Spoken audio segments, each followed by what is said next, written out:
menjadikan sebagai simbol pemersatuan bangsa. Sumpah Pemuda menanamkan semangat persatuan bangsa di tengah keberagaman serta menekan nilai luhur seperti nasionalisme, patriotisme, dan gotong royong.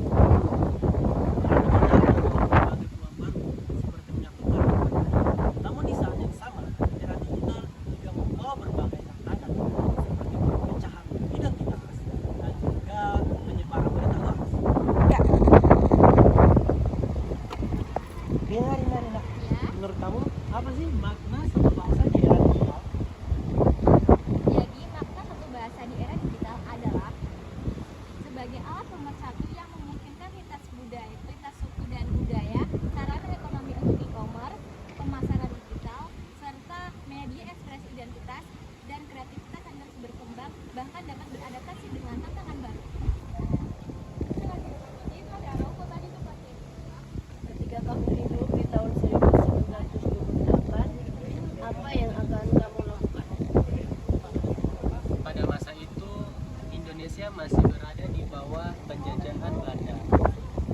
Dan pemuda-pemudi Indonesia pada waktu itu semangat berjuang untuk memperjuangkan bangsa Indonesia. Mungkin pada saat itu kalau saya hadir di kalangan mereka, mungkin saya juga akan ikut berjuang untuk memperjuangkan bahasa Indonesia yang tentunya, dan juga memperjuangkan bangsa Indonesia sebagai bentuk semangat nasionalisme saya kepada bangsa Indonesia.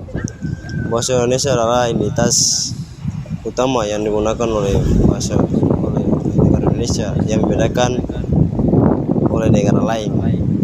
Bahasa Indonesia sendiri digunakan untuk keberagaman oleh warga Indonesia untuk membedakan dengan negara lain. Komunikasi antar wilayah. Indonesia terdiri dari ribuan pulau dengan ratusan bahasa daerah. Bahasa Indonesia memungkinkan komunikasi yang efektif antar masyarakat dari berbagai daerah yang berbeda bahasa. Hal ini mencegah kesalahpahaman dan memudahkan interaksi sosial, ekonomi, dan budaya. Ini memungkinkan berita dan informasi disampaikan kepada seluruh lapisan masyarakat.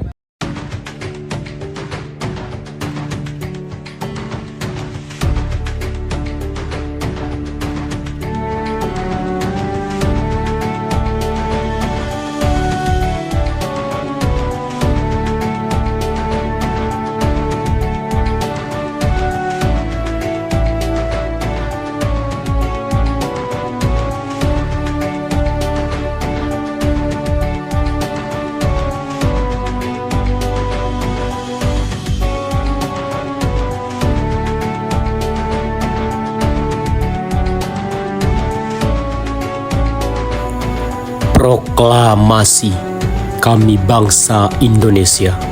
Dengan ini menyatakan kemerdekaan Indonesia. Hal-hal mengenai pemindahan kekuasaan dan lain-lain diselenggarakan dengan cara saksama dan dalam tempo yang sesingkat-singkatnya. Jakarta, 17 Agustus 1945, atas nama bangsa Indonesia, Soekarno-Hatta.